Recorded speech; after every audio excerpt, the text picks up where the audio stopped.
91.7 WEEM. We welcome you here to today's ASN Inside the Playbook. I'm Zion Palmieri, and I'm going to be breaking down everything we talk about here today. So I'm going to be your host. So starting first, we have Aiden, Liam, and Michael talking about, NBA preseason, NBA overview. They're just kind of preview what they take, what's going to happen this NBA season.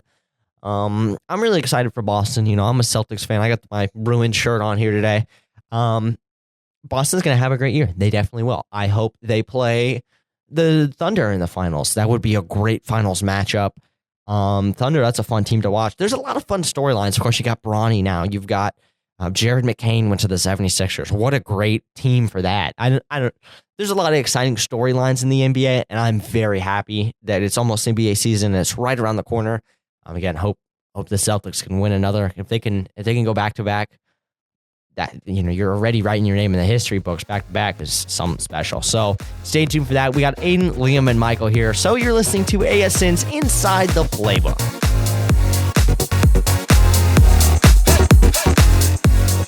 Welcome back here to another segment of the ASN Inside the Playbook. For this segment, it is once again myself, Michael Hooker. We have Liam Davis, and we also have Aiden Wilson here today. Today's topic, our NBA preseason predictions. We're not going to go through 1 through 32 because that will take way too much time. Right. So we are each going to do our top 3 teams and our bottom 3 teams, and then we'll choose a sleeper team that could possibly be good this year if we have time. So, do one of you want to start, or do you want me to start? I'll start with my bottom 3. Your bottom 3? Yeah. All right.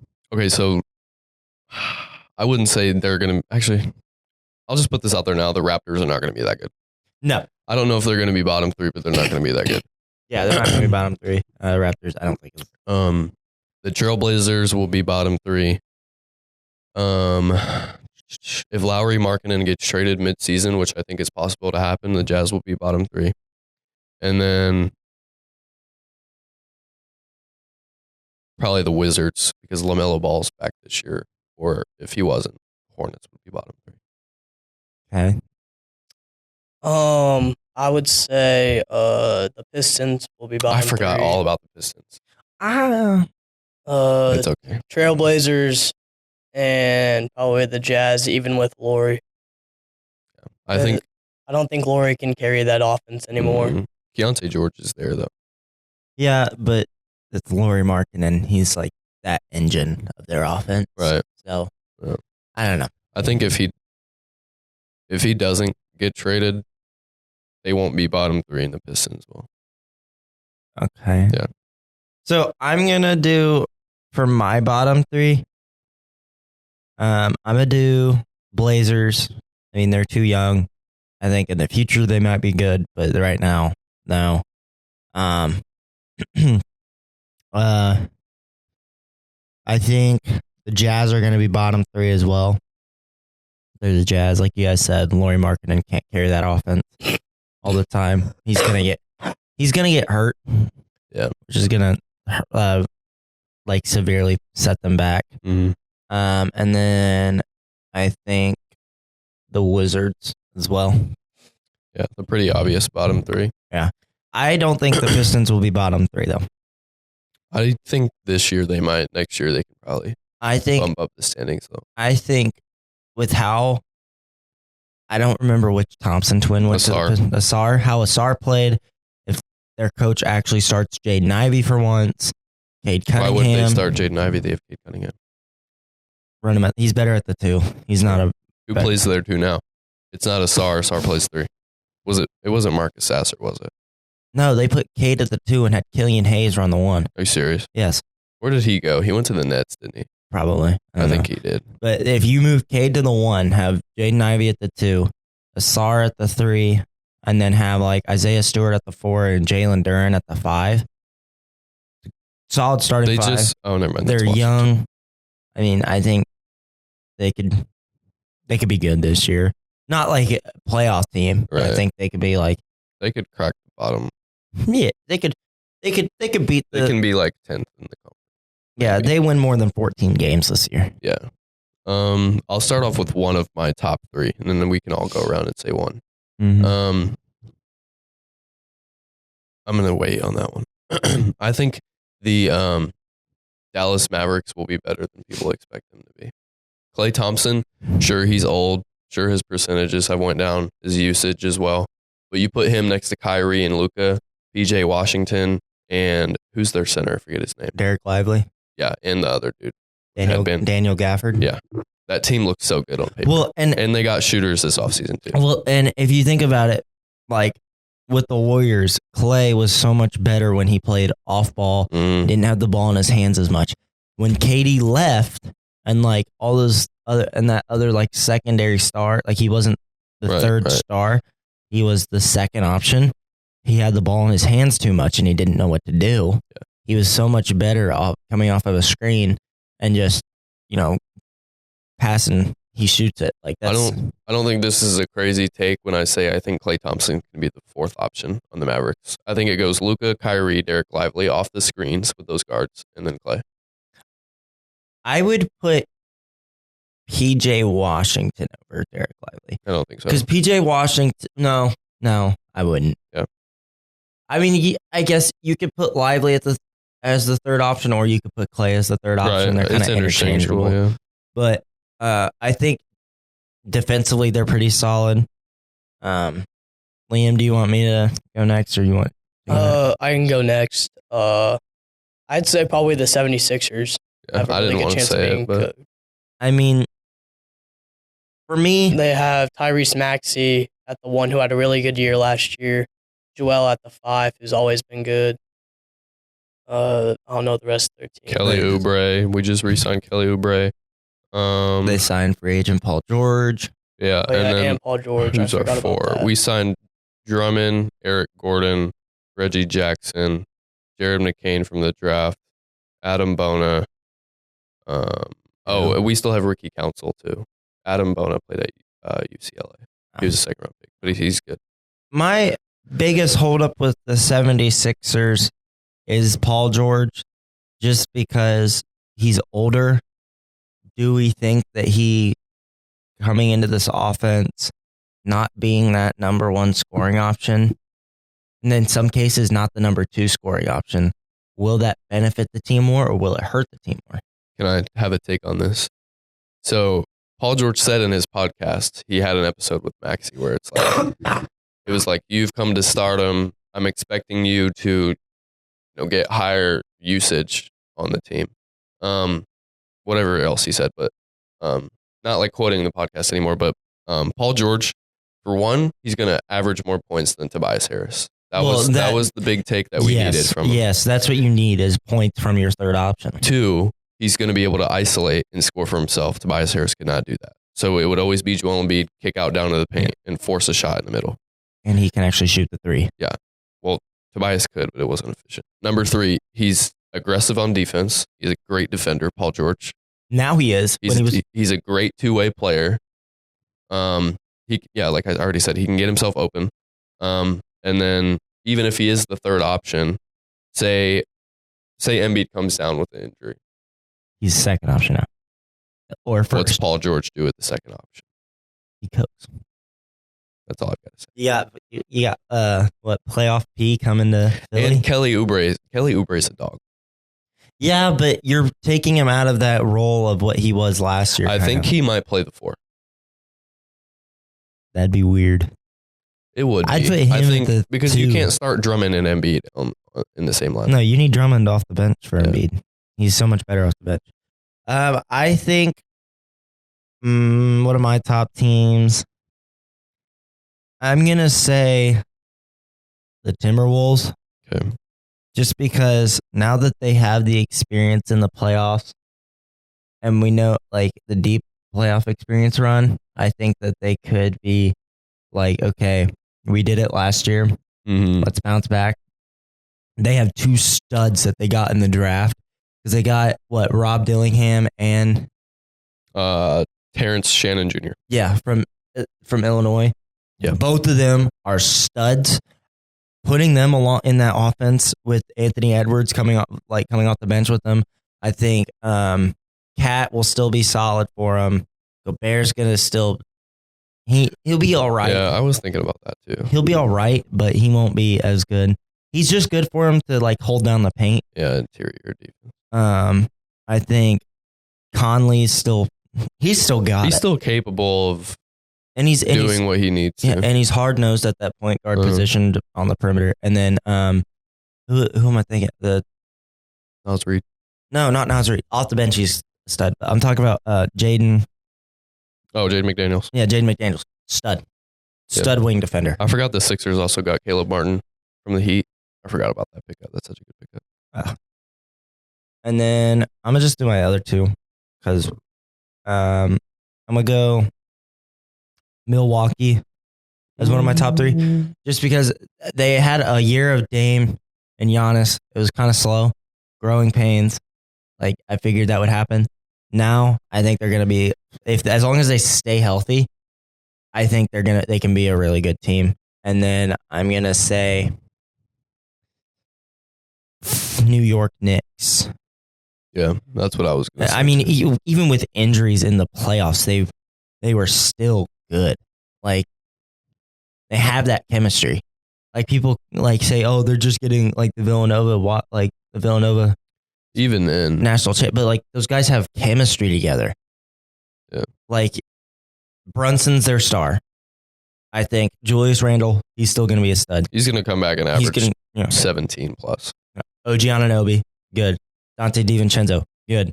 Josh Hart, good. Mikal Bridges, good. Their team stack. The only issue is they lost Isaiah Hartenstein. And Precious Achua, did they? No, Precious is still there.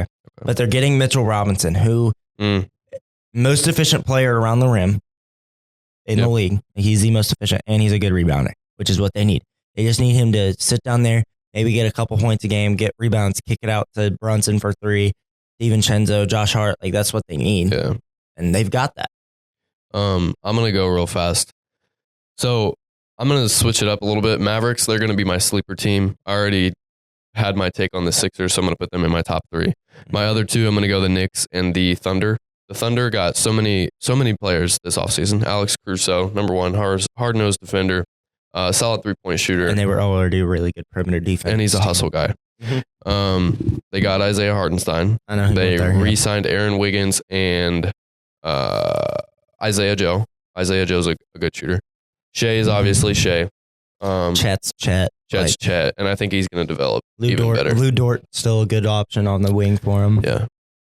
And then for the Knicks, I mean, you already kind of said it, but I think they just have too many players to not be a good team. Yeah, you have too many players with too much chemistry to not be a good team. You have to be good. I think another sleeper team can be the Kings too, but I won't go too deep into that.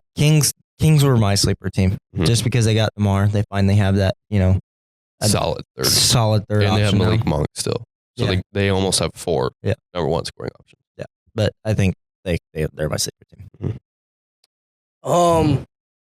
My top two teams are the Mavericks and the Celtics. I feel like the Mavericks are going to have another up year. I think it's just going to be a rematch in the championship. Oof. Hot take.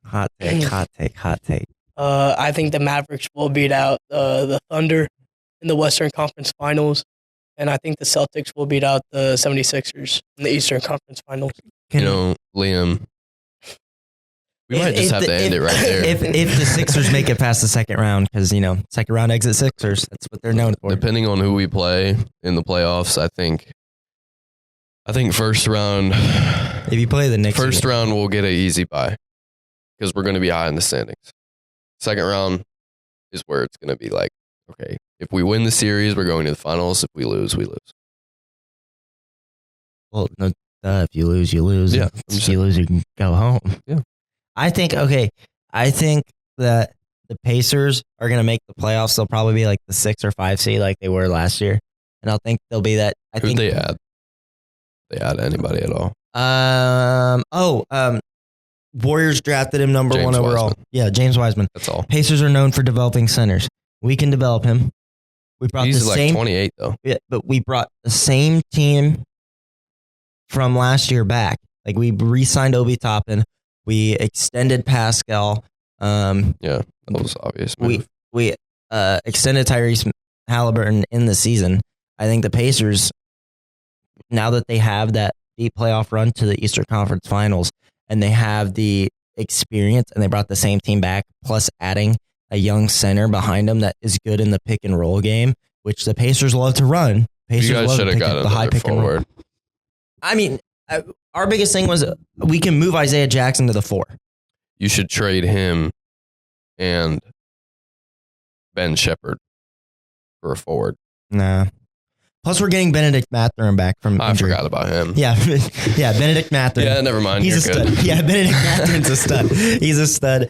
He's a very good player. So I think the Pacers are going to be. They could be a sleeper team to be like. They'll make it to decent- the second round. They'll be decent in the regular season, but come playoff time, I think that's where you'll see them shine. Yep. I think we will get pre-injury Tyrese Halliburton, like averaging 25 points and 13 assists a game. Tyrese Halliburton. I mean, Who's stopping the Celtics though? Let's be real. Celtics are going to have a regression year. dude. Oh my god. No, they aren't. Yes, they are. No, No, they aren't. Tatum and Brown are gonna Tatum's gonna fall off this year because Yeah, Tatum, but you still got Drew Holiday, Derek White, Kristaps Porzingis. okay. Hold on. Tingus is getting old. Drew Holiday's getting old. Al Horford is a jeez. fossil. Yeah, but okay? he can still shoot. He's a statue, dude. He's he has a memoriam. He better get a statue for Boston. All right, he better get one. That guy basically is Boston's team at this point. Jason Tatum, I'm sorry, no, he's not going to be as good as what he was He's gonna last year. fall out of 'cause the. he won't be as MVP good, but race. Jalen Brown will still be good.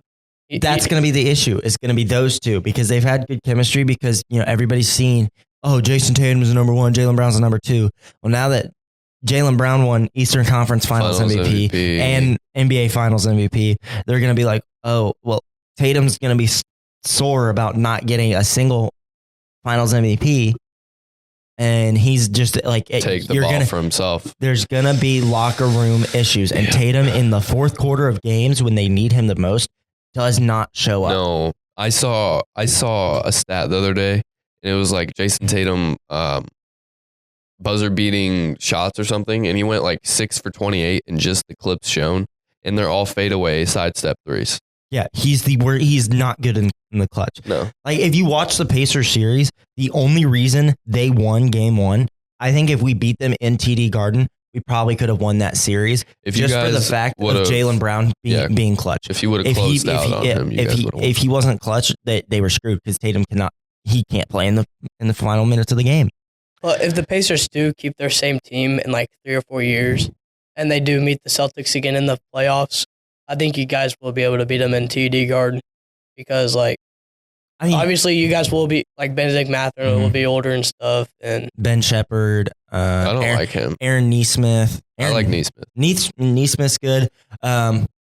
Canadian point guard who is I can't think of his name right now. TJ Nembhard. McConnell. No. Andrew Nembhard. Andrew Nembhard. Oh. He's like a true point guard. He has court vision. He can play defense. Like that's what we need.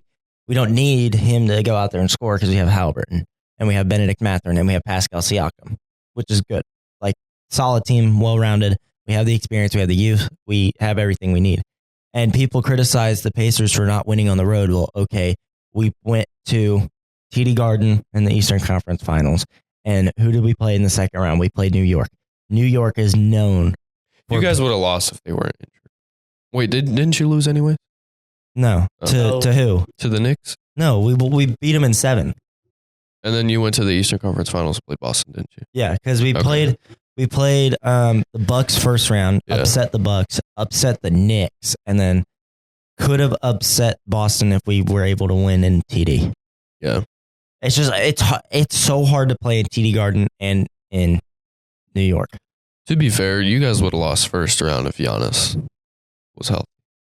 And Let's be real. I mean, Dame and played. Chris Middleton. Okay, no, you Dame guys played you up guys, until you final guys game say of the that. series. You guys say that. But the only team that we struggled against in the regular season, we owned every other team in the regular season that we played in the Eastern Conference.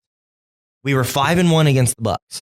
We were 5-1 against the Bucks in the regular season. People say, Yeah, "Oh, but it's Giannis playoff only game. played 3 of those games. No, he didn't. Yes, he played- did. I remember looking it up.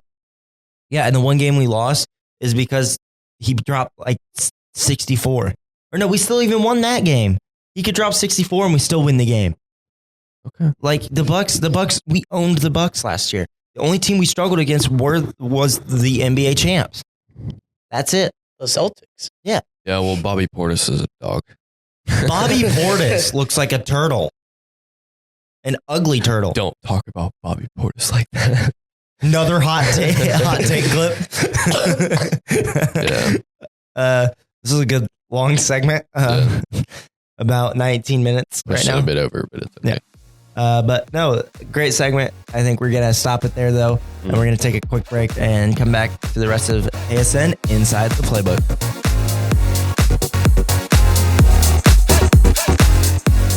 91.7 WEEM. Welcome back here to ASN's Inside the Playbook. You just heard Aiden, Liam, and Michael talking about their NBA preview, NBA, how they think the season's going to go.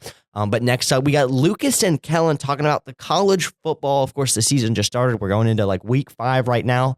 A lot of exciting ththings have happened. Of course, for Florida State, they missed out from the tournament last year, and then come to this year, they're 1-3, I think.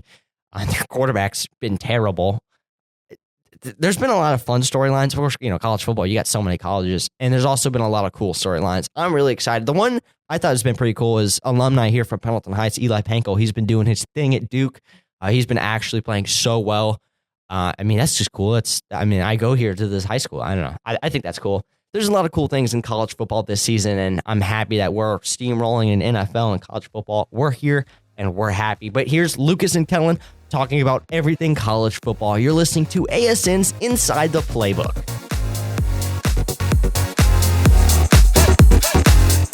.7 WEEM. We welcome you to this segment of Inside the Playbook. I'm Lucas Williams, and I'm joined with Kellen Bowers. And in this segment, we'll all be talking about college football. Of course, it was the 4th week of college football, and we have some pretty big games to talk about. I think the first one I kind of want to mention is Illinois. They're ranked 19th. They played against Nebraska. Can you tell me a little bit more about that game? Yeah, so Illinois, they won 34-24 with, Nebraska having 24, and they won it in overtime. So, and then we have the QB, the Illinois QB, Luke Altemeyer. I think I'm pronouncing that correct. I don't know. He went 21-27 with 215 yards and 4 touchdowns. Pretty and crazy, man. Yeah, he did have a pretty good game, but I do have to say Illinois did kind of struggle a little bit. Nebraska is not ranked, but they did end up winning in OT, so it doesn't really matter that much. But next game, kind of want to briefly mention is USC versus Michigan. Again, this is another close game, and USC is ranked 13th, and Michigan's ranked 12th. Kind of weird to see Michigan ranked, 12th, considering they did win it all last year. That's true. Yeah, they did win it all last year. But Michigan, barely won that with 27-24. And I guess the blowout of the week, you have the Texas Longhorns versus LA Monroe. Texas won 51-3, but it's not really a surprise. They are ranked number 1 in the country, so not really surprised right there. Yeah, and they are 4-0, 4-0, So they're on a winning streak, but can they keep the winning streak is the real thing, probably. They are a really good team. Yeah, one of the players I kind of want to mention that game is Arch Manning. Went 15 for 29, 258 yards, 2 touchdowns, but he did kind of have 2 interceptions. He's still looking to be a great quarterback. I'm kind of excited to see what he can do. Another great player to mention is Jaden Blue. He had 25 carries, 124 yards, and 3 touchdowns. Pretty promising running back. So next game also, we have just a lot of kind of ranked teams that we're playing, but BYU versus Kansas State, ranked 22-23. But BYU, they won pretty big, 38-9. Yeah, it wasn't exactly like a big blowout like the Longhorns, but that's still a pretty big difference there, man. Yeah, and considering coming from 2 ranked teams, that's definitely not expected at all. Yeah, and then we have Penn State versus Kent State with another absolute blowout, with Penn State getting 56. And Kent State didn't even put a score on the board. Yeah, that's kind of expected, though. Penn State, they are ranked 9th, and Kent State, they're not very good at all. I'm pretty sure they're coming out of Ohio. I was just looking at the stats. They didn't really have a logo. It was just kind of like the default like badge. So Yeah, it's just like a plain like white badge, no logo. I don't know, man. It's weird. yeah, so I mean, I'm kind of expecting this out of Penn State, and I guess this is kind of some of the theme from this week is there's a lot of big games that kind of went on, but at the same time, the team that was expected to win, they came out with the win.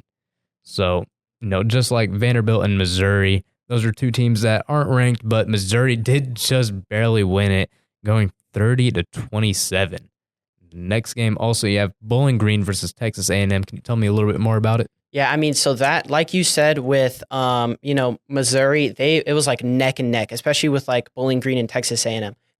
Texas A&M, they barely won that game by 6 points, and the score is 26-20, and they were neck and neck. I mean, to like that fourth quarter until like Texas pulled ahead, and Texas had fewer passing yards, but still dominated in rushing.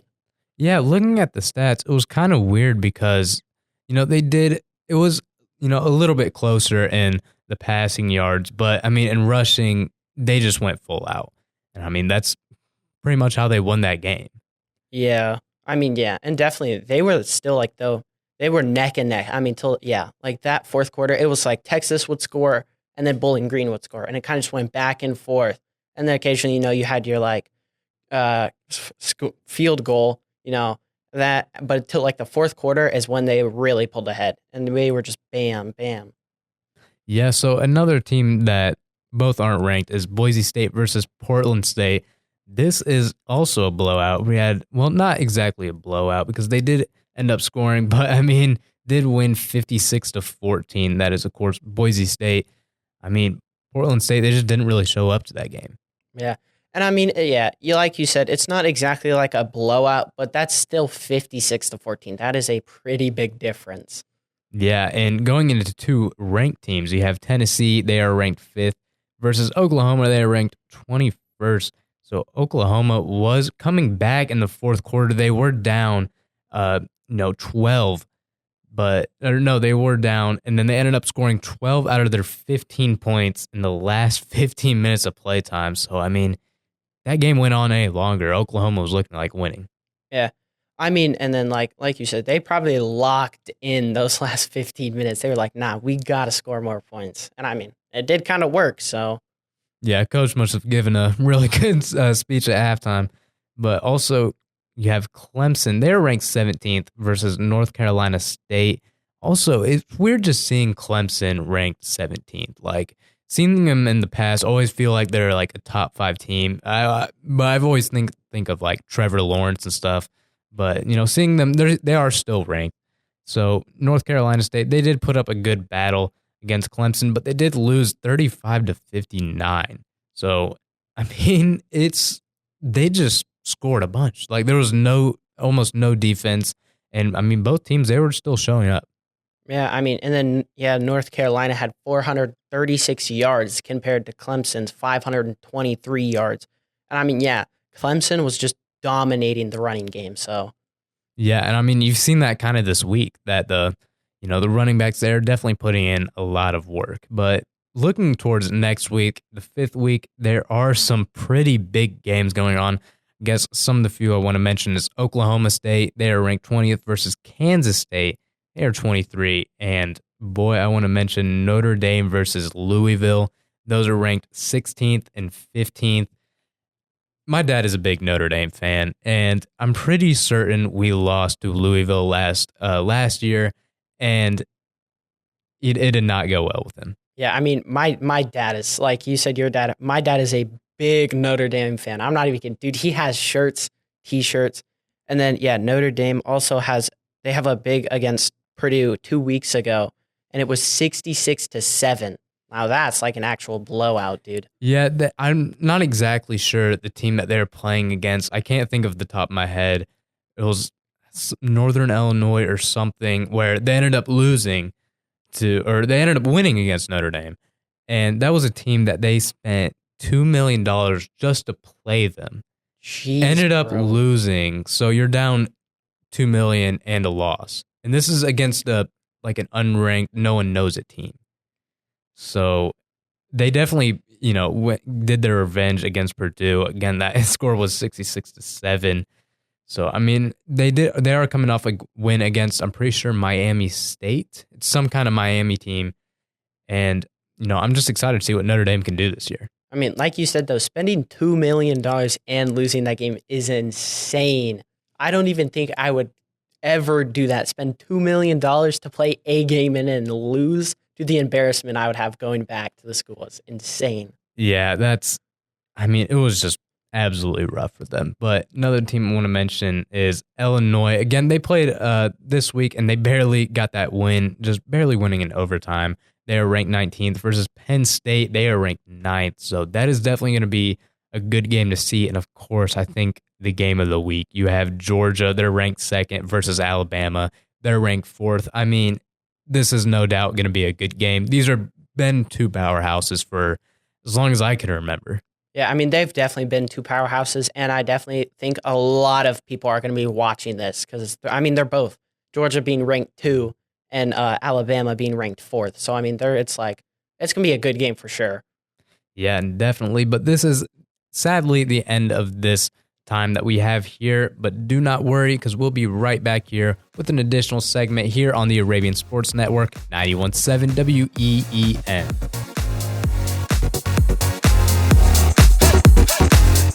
You just heard Lucas and Kellen talking about everything college football related on today's ASN's Inside the Playbook. But I'm your host, Zion Palmieri. And that was a great segment. College football, it's got a lot of fun things happening this year. But next up, me and Jonathan got the chance to preview the NBA season. We gave our picks for finals winners, for MVP. I'm not going to spoil that here. I'm going to let us get into it here soon. But I'm very excited for basketball season. And like I mentioned before, Jason Tatum, he's got a chip on his shoulder, I think. He's going to do some great things. One team I'm really excited for is the 76ers. We're not going to talk about it, but I'm going to just say a little about the 76ers here. Of course, they just signed Embiid to a monster contract. Was that the right decision? I don't know. And Embiid's pretty injury prone, but pretty much, they got Jared McCain in the offseason, and, a lot of players have moved. Will they be fine in their conference? Probably not. I just think they're going to be a fun team to watch. Jared McCain's a personality. Embiid's a personality. Tyrese Maxey is awesome. I know Aiden would really like to see some 76er success. I don't think they'll have it. I just think they're going to be a fun team to watch. So stay tuned. Me and Jonathan are going to talk about everything basketball related, give our predictions, so stay tuned for that. You're listening to ASN's Inside the Playbook.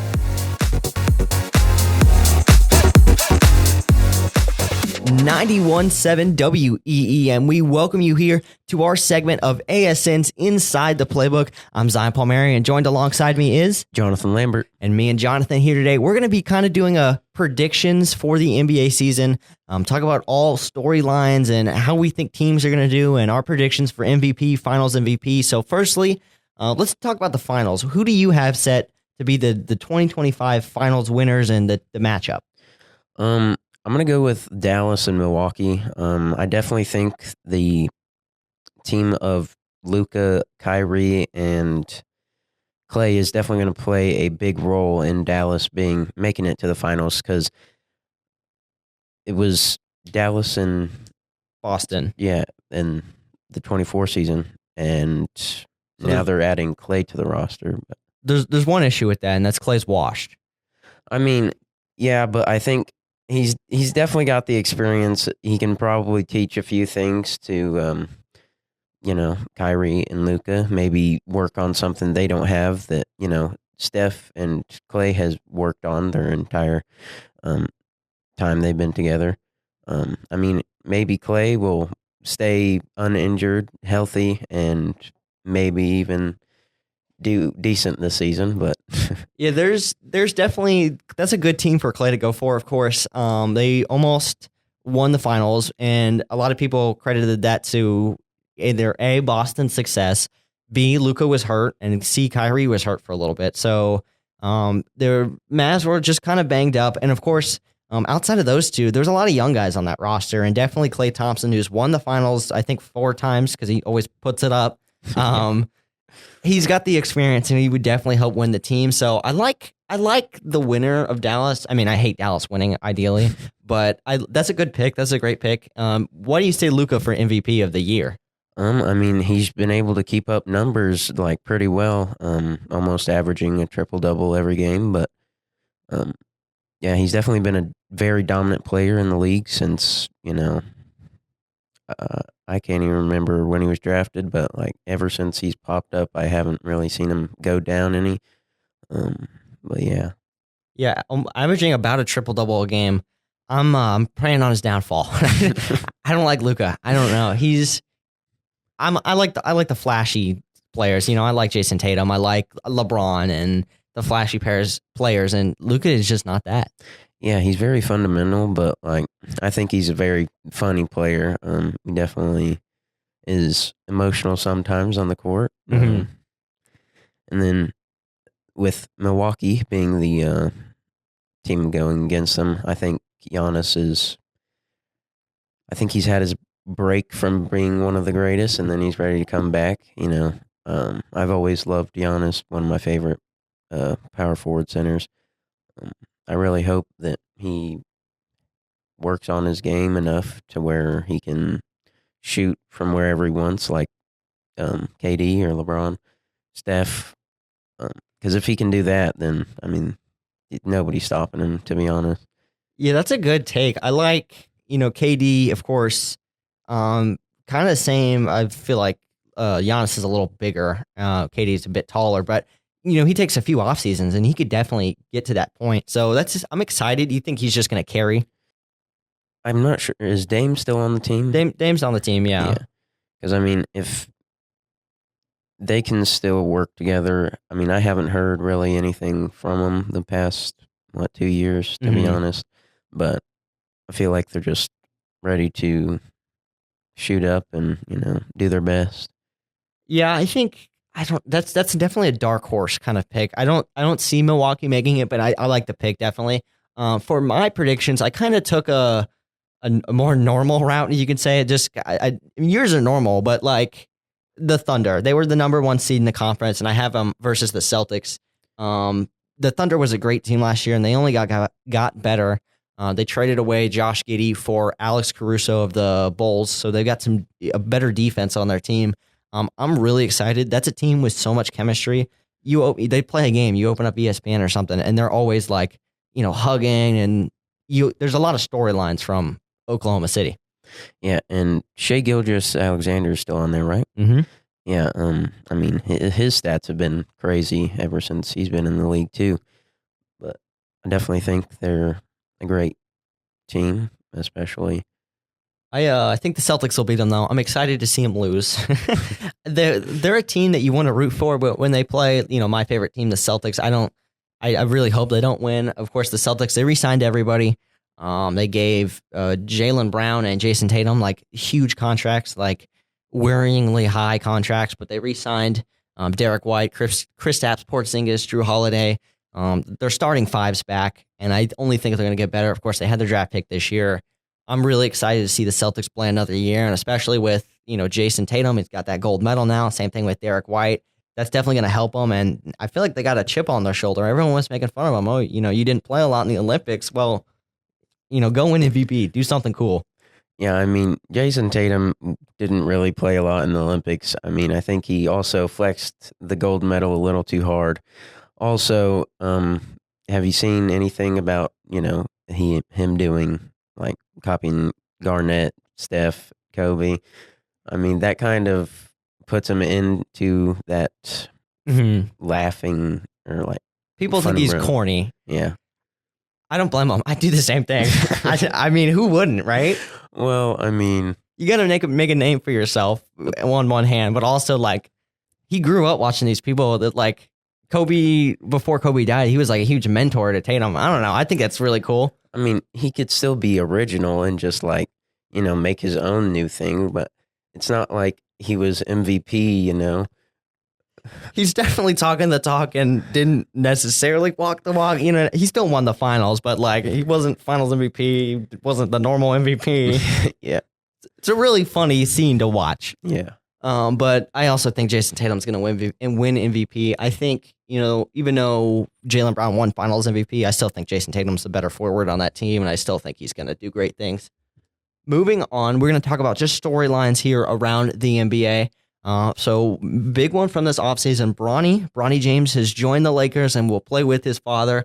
I think people just gassed this up a bit. I don't think it's that important to talk about. It's pretty cool. You don't see that much, of course. You saw it in baseball with like Ken Griffey Jr. and other big names, but you don't see it too much with basketball.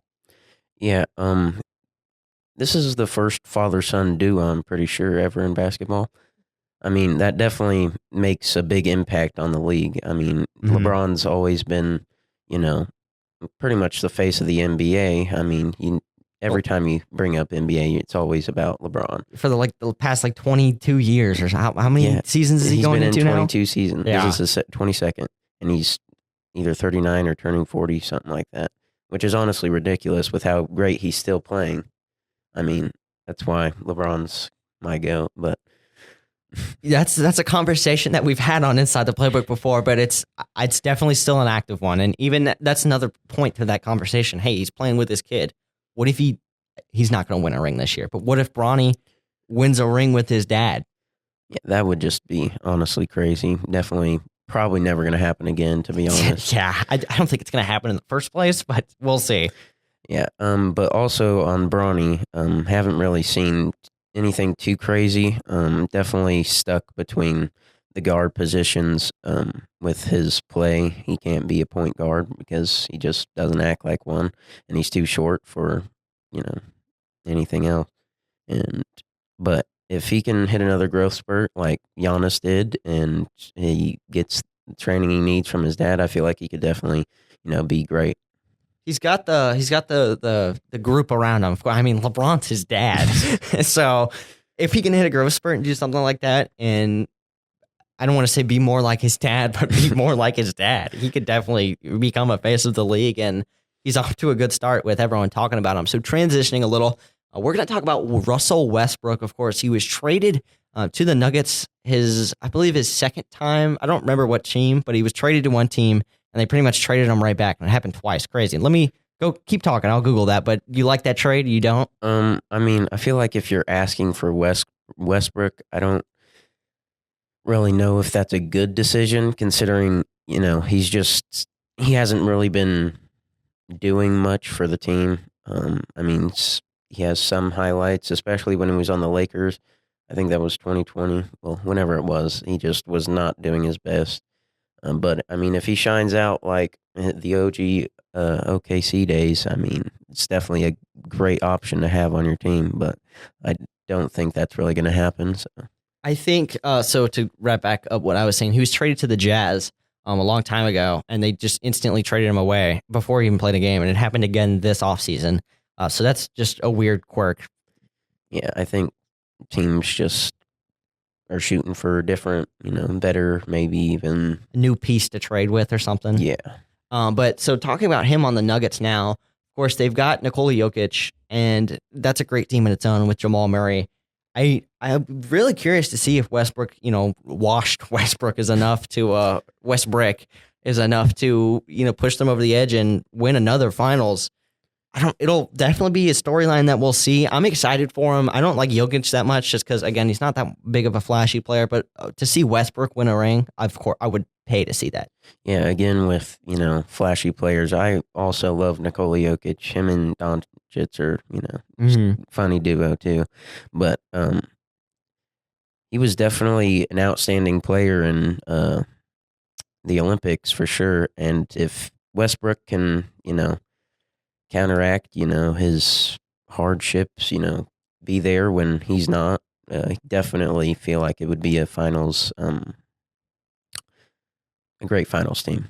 Yeah, I mean, hopefully for them, they can win it. Like I said, I really hope Westbrook wins a ring, but that's going to about wrap it up for our Inside the Playbook segment. Once again, I am Zion Palmieri, joined here alongside Jonathan Lambert. And thanks for joining me, Jonathan, and stay tuned for more greatness on Inside the Playbook. Thanks for tuning in. You're listening to 91.7 WEEM.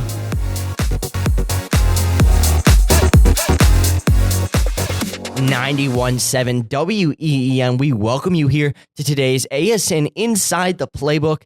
I'm your host, Zion Palmieri, and you just heard me and Jonathan Lambert give our NBA overview. But that will close out today's ASN's Inside the Playbook. We had some great conversations today, talked about pretty much everything NBA. Of course, the season's just about to start. And then college football, we're in about week 5 or 6 now.